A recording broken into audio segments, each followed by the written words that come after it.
Hello दोस्तों, आप सभी को हमारे चैनल पर मोस्ट वेलकम है दोस्तों। तो दोस्तों ये वीडियो है, इस वीडियो सीरीज़ का दूसरा पार्ट है, यानी दूसरा वीडियो है। और ये जो वीडियो है बिहार सिपाही जो 2023 में जो एग्ज़ाम होगा उसके ऊपर है ये दोस्तों। और इसमें हम दोस्तों 50 क्वेश्चन आंसर डिस्कस किए हैं, जिसमें आज का क्वेश्चन में इंग्लिश नहीं लिए हैं, हिंदी से आपका 10 से 12 क्वेश्चन लिए हैं। बाकी जो क्वेश्चन है ये आपका जीएस है, जीके है और करंट का क्वेश्चन है। अच्छे क्वेश्चन है दोस्तों, एक एक क्वेश्चन आपके लिए इम्पोर्टेंट है। हो सकता है यही क्वेश्चन आपका एग्जाम में आ जाए, तो एक एक क्वेश्चन को ध्यान से देखिएगा। तो पहला क्वेश्चन यहाँ पे स्क्रीन पे आ चुका है कि पूछा गया कि निम्नलिखित में से कौन सी भाषा संस्कृत भाषा का अपभ्रंश है। तो देखिए संस्कृत भाषा का अपभ्रंश है, ये है पाली। कौन सा? पाली। बी ऑप्शन क्वेश्चन का राइट आंसर हो जाएगा। बढ़ते हैं नेक्स्ट क्वेश्चन पर। अगला क्वेश्चन जो यहाँ पे आया है, इसे पूछा है कि रामचरितमानस किस भाषा में लिखा गया है। तो रामचरितमानस जो लिखा गया है ये आपका अवधी भाषा में लिखा गया है। किस में लिखा गया है? जो मूल रूप से है ये अवधी भाषा में। याद रखिएगा ये क्वेश्चन इंपॉर्टेंट है। अगला क्वेश्चन ये हिंदी से लिया हूँ, इसमें पूछा गया है कि नील गाय में कौन सा समास है। देखिए क्वेश्चन अच्छा है। तो नील गाय में जो है अवयवी भाव समास है। जब डिस्क्रिप्शन वाला पूरा डिटेल्स वाला वीडियो बनाऊंगा तो इसमें बताऊंगा कि कैसे समास को सेलेक्ट किया जाता है ताकि आपसे गलती ना हो। तो यहाँ पे आपको अवयवी भाव टिक करना। बढ़ते हैं आपका 4 नंबर क्वेश्चन पर। अगला क्वेश्चन यहाँ पे पूछा गया है दोस्तों 4 नंबर में, चारपाई पर चादर बिछा दीजिए, वाक्य में पर कौन सा कारक है। यहाँ जो पर लगा हुआ ना ये कौन सा कारक, कारक के कितने भेद होते हैं? तो 8 भेद होते हैं। एक एक भेद बताएंगे दोस्तों, आगे वाली वीडियो जो आएगा मेरा तो उसमें बताएंगे। तो यहाँ पे पूछा गया है कि पर कौन सा कारक है। तो पर जो कारक है दोस्तों ये है आपका अधिकरण। कौन सा कारक है? अधिकरण कारक है। बी ऑप्शन क्वेश्चन का राइट आंसर है। बढ़ते हैं आपका 5 नंबर क्वेश्चन पर। अगला क्वेश्चन ये जो स्क्रीन पे आ चुका है, पूछा गया आक्षौ। देखिए आक्षौ योरलॉय में आता है, वर्ण किसके युग से बना है। तो आक्षौ वर्ण जो है ये आपका क हलंत और ये जो आपका दंत स है ये दोनों के मेल से बना हुआ है। तो यहाँ पे आपका ए ऑप्शन सही है। अगला क्वेश्चन ये पूछा गया यहाँ पे नीचे दिए गए वाक्यांश के लिए एक शब्द दीजिए जिसके समान दूसरा ना हो। देखिए जिसके समान दूसरा ना हो तो यहाँ पे उसे कहते हैं अद्वितीय। क्या कहा जाता है? अद्वितीय कहा जाता है। जैसे कहेंगे महात्मा गांधी क्या था? अद्वितीय था। तो सी ऑप्शन इस क्वेश्चन का राइट आंसर हो जाएगा। बढ़ते हैं 7 नंबर पर। अगला क्वेश्चन ये भी हिंदी से है। पूछा गया जिस पर आक्रमण हो वाक्यांश के लिए एक शब्द होगा। जिस पर आक्रमण हो तो उसे कहते हैं आक्रांत। क्या कहा जाता है? आक्रांत कहा जाता है। अच्छा क्वेश्चन है, ये सब एग्जाम में आता है। अगला क्वेश्चन यहाँ पे 8 नंबर में पूछा गया नीचे दिए गए शब्दों के समानार्थी शब्द चयन कीजिए, यानी कि पर्यायवाची शब्द या इंग्लिश में सिमिलर वर्ड बोलते हैं। तो यहाँ पे पूछा है पर्वत। तो पर्वत का जो यहाँ पे सिमिलर वर्ड है ये है आपका नग। क्या है? नग। इसका भी मीनिंग होता है पर्वत। बी ऑप्शन इस क्वेश्चन का राइट आंसर है। बढ़ते हैं 9 नंबर क्वेश्चन पर। अगला क्वेश्चन यहाँ पे पूछा गया है और नीचे दिए गए वाक्यांश के लिए एक शब्द दीजिए। जो प्राणी जमीन पर रहता हो तो उसे कहते हैं थलचर, और जो पानी में रहता है उसे क्या कहते हैं? जलचर कहते हैं। ठीक है, जो दोनों जगह रहता है उसे कहा जाता है उभयचर। याद रखिएगा ये सभी क्वेश्चन आ सकता है। ठीक है ना। बढ़ते हैं 10 नंबर क्वेश्चन पर। अगला क्वेश्चन यहाँ पे आ चुका है 10 नंबर का। पूछा गया चंद्रयान किस भाषा का काव्य है। चंद्रयान किस भाषा का काव्य है। तो चंद्रयान जो है ये आपका किस भाषा का? तो अवधी भाषा का काव्य है। क्या है? अवधी भाषा का ये काव्य है। बढ़ते हैं 11 नंबर क्वेश्चन पर। नेक्स्ट यहाँ पे क्वेश्चन जो पूछा गया है कि निम्नलिखित में से कौन सा शब्द तत्सम है।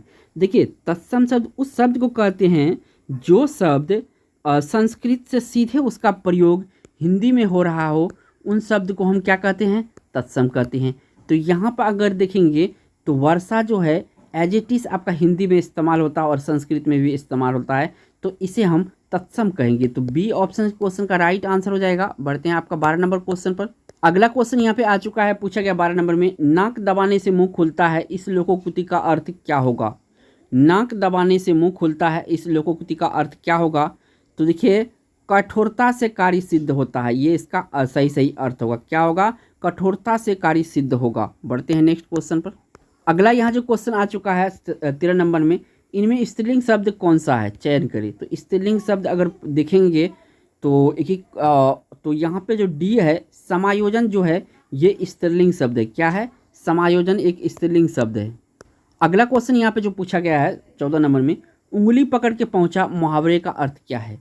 तो देखिए उंगली पकड़ के पहुंचा, इसका अर्थ है प्यार करने के लिए हाथ पकड़ना। तो इस क्वेश्चन का राइट आंसर है ए ऑप्शन। बढ़ते हैं आपका 15 नंबर क्वेश्चन पर। अगला क्वेश्चन ये भी हिंदी व्याकरण से है। इनमें से कौन सा शब्द कमल का पर्यायवाची नहीं है? तो देखिए यहाँ पे राजीव है, नलीन है, उत्पल है। रसाल जो होता है ना, ये रसाल यहाँ पे आ जाता है। ये होता है आम्र का पर्यायवाची शब्द, यानी कि इसको हिंदी में क्या कहते हैं? आम कहते हैं, संस्कृत में आम्र कहते हैं। तो ऑप्शन हमको डी सही है, क्योंकि जो नहीं है पर्यायवाची वो चुनना था। बढ़ते हैं नेक्स्ट क्वेश्चन पर। नेक्स्ट यहाँ से क्वेश्चन पूछा गया 16 नंबर में, हर रोज में कौन सा समास है? हर रोज में कौन सा समास है? तो हर रोज में जो है आपका इसमें समास है आपका कौन सा? तो बहुब्रीहि समास है। किसमें कौन सा समास है? बहुब्रीहि समास है। डी ऑप्शन यहाँ से सही हो जाएगा। अगला क्वेश्चन यहाँ पे पूछा गया है कि राजन द्वारा किताब पढ़ी जाती है, इस वाच्य का कौन सा प्रकार है? तो ये है दोस्तों कर्मवाच्य का उदाहरण। किसका है? कर्मवाच्य का उदाहरण है। बढ़ते हैं नेक्स्ट क्वेश्चन पर। अगला क्वेश्चन 18 नंबर में पूछा गया है, इनमें से पुल्लिंग शब्द कौन सा है? तो देखिए दया स्त्रीलिंग है, निर्धनता स्त्रीलिंग है, दुर्घटना स्त्रीलिंग है। इसमें जो बड़प्पन है दोस्तों, बड़प्पन ना, ये पुल्लिंग शब्द है। बढ़ते हैं नेक्स्ट क्वेश्चन पर। अगला क्वेश्चन ये भी हिंदी व्याकरण से है।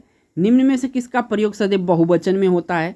तो यहाँ पर जो दर्शन है, दर्शन, इसका प्रयोग सदैव बहुवचन में होता है। ये ऑप्शन यहाँ से सही हो जाएगा। बढ़ते हैं आपका 20 नंबर क्वेश्चन पर। अगला क्वेश्चन यहाँ पे आ चुका है। पूछा गया किस शब्द का हमेशा एक वचन में प्रयोग किया जाता है? तो क्षमा जो है, क्षमा शब्द, यहाँ पे क्षमा शब्द, इसका प्रयोग हमेशा एक वचन में किया जाता है। ये ऑप्शन सही है। अगला क्वेश्चन जीके से है। पूछा गया कि निम्न में से किसमें बुद्ध के उपदेशों का संग्रह है? बुद्ध के उपदेशों का संग्रह इसमें कौन सा है?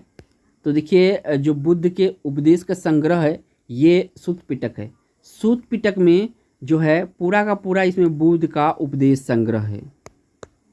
अगला क्वेश्चन यहाँ पे आ चुका है 22 में, बौद्ध शिक्षा का वर्णन निम्न से किस में है? तो बौद्ध शिक्षा का जो वर्णन है ये है त्रिपिटक में। किस में है? त्रिपिटक में बौद्ध शिक्षा का वर्णन है। बी ऑप्शन सही है। अगला क्वेश्चन यहाँ पे पूछा गया है 23 नंबर में, बद्रीनाथ किस नदी के तट पर बसा है?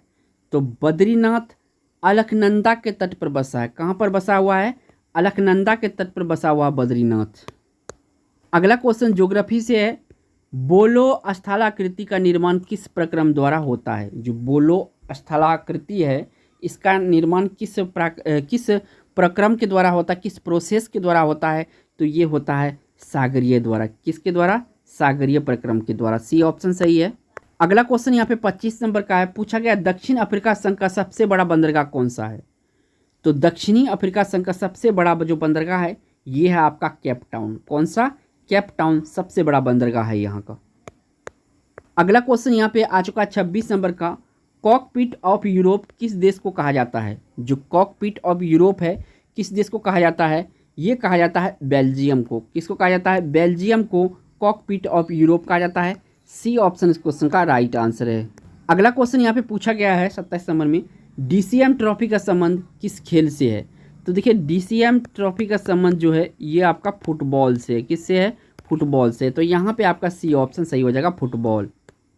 अगला क्वेश्चन यहाँ पे आ चुका है। पूछा गया कि निम्नलिखित में से बिहार के किस जिले का सीमा गंगा को स्पर्श करती है? तो देखिए मुंगेर भी स्पर्श करती है, भागलपुर और बेगूसराय, ये तीनों स्पर्श करती है। तो यहाँ से जो राइट आंसर होगा इनमें सभी डी ऑप्शन। अगला क्वेश्चन यहाँ से पूछा गया है कि बहमनी साम्राज्य की स्थापना हुई थी। तो बहमनी साम्राज्य की जो स्थापना हुई थी ये हुआ था, कब हुआ था? तो ये आपका 1347 ईस्वी में बहमनी राज्य की स्थापना हुई थी। डी ऑप्शन सही है। क्वेश्चन आपका VVI है, मार्क कर लीजिएगा। अगला क्वेश्चन इसे पूछा गया दोस्तों 20 नंबर में, निम्न में से मिर्जा गालिब किसके समय में थे? तो बहादुर शाह द्वितीय के समय में थे। और यहाँ से जो मिर्जा गालिब साहब है ये 1857 जो विद्रोह हुआ था इसका साक्ष्य कवि है। ये भी पूछा जाता है, तो ये भी याद रखिएगा। बढ़ते हैं नेक्स्ट क्वेश्चन पर। अगला क्वेश्चन यहाँ पे पूछा गया है 31 में, सुगौली की संधि कब हुई थी? तो देखिए सुगौली की संधि हुआ था अप्रैल 1816 ईस्वी में। कब हुआ था? 1816 ईस्वी में सुगौली की संधि हुई थी। यानी यहाँ से आपका ए ऑप्शन सही है। बढ़ते हैं नेक्स्ट क्वेश्चन पर। अगला क्वेश्चन यहाँ पे पूछा गया है, वाचस्पति पुरस्कार द्वारा दिया जाता है, डैश के द्वारा दिया जाता है। तो वाचस्पति पुरस्कार जो दिया जाता है ये आपका बिड़ला फाउंडेशन के द्वारा दिया जाता है। किसके द्वारा दिया जाता है? बिड़ला फाउंडेशन के द्वारा दिया जाता है। सी ऑप्शन सही है। अगला क्वेश्चन यहाँ से पूछा गया है 33 में, वर्तमान क्षेत्रफल की दृष्टि से बिहार भारत में स्थान है। यानी कि जो अपना बिहार है ना, अपना बिहार का क्षेत्रफल की दृष्टि से भारत में कौन सा स्थान है?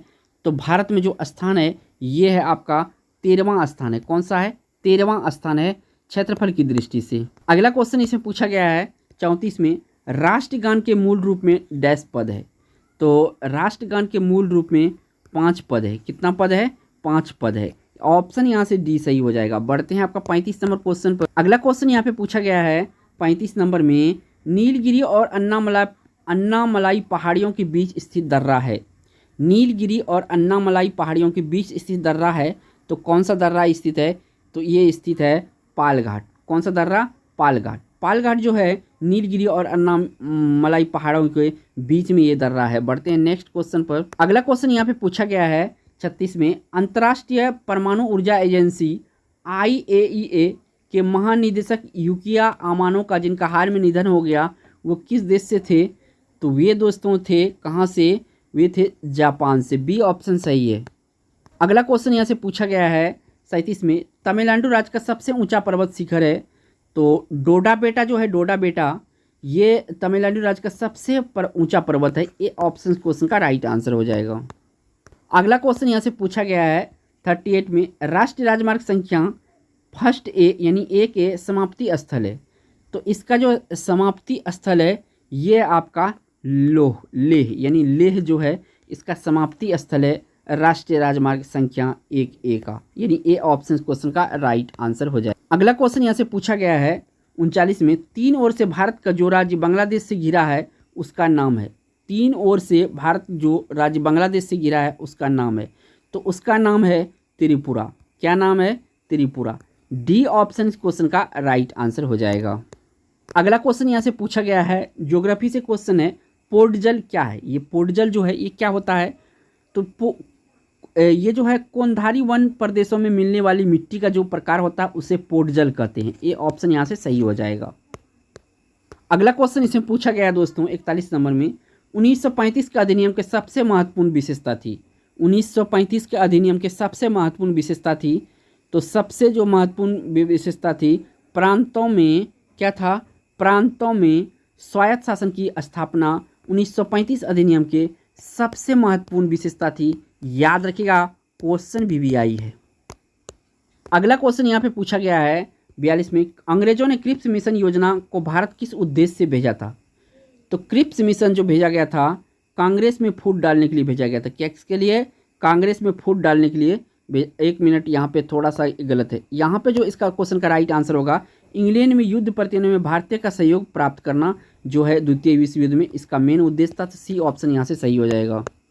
अगला क्वेश्चन यहाँ से पूछा गया है 43 में, निम्न में से नीति निर्देशक तत्वों में बालकों के लिए निःशुल्क और अनिवार्य शिक्षा प्रावधान संविधान के किस अनुच्छेद द्वारा किया गया है? तो अनुच्छेद 45 में किया गया। तो ये ऑप्शन यहाँ से सही हो जाएगा।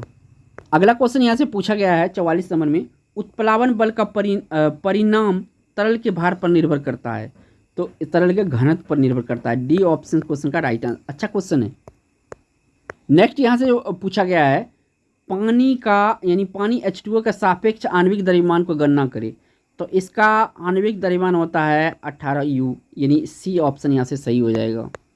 अगला क्वेश्चन यहाँ पे 46 नंबर का, कि निम्नलिखित में से कौन सा MgCl2 में विलय है? तो इसमें जो विलय होता है ये होता है आपका जल में ये विलय होता है। अगला क्वेश्चन बायोलॉजी से है, द्विविभाजन या द्विखंडन द्वारा प्रजनन होता है। किसका प्रजनन होता है? तो अमीबा का प्रजनन जो होता है द्विविभाजन या द्विखंडन के द्वारा होता है। बी ऑप्शन यहाँ से सही है। अगला क्वेश्चन जो यहाँ से पूछा गया है, पुरास्थ ग्रंथि से होने वाला स्राव में डैश प्रवेश करता है। तो ये मूत्र नली प्रवेश करता है। सी ऑप्शन यहाँ से सही है। बढ़ते 49 नंबर क्वेश्चन। अगला क्वेश्चन यहाँ से पूछा गया है 49 में, निम्न में से एक सोलर सेल किससे बना होता है? सोलर सेल जो बना होता है ये सिलिकॉन से बना होता है।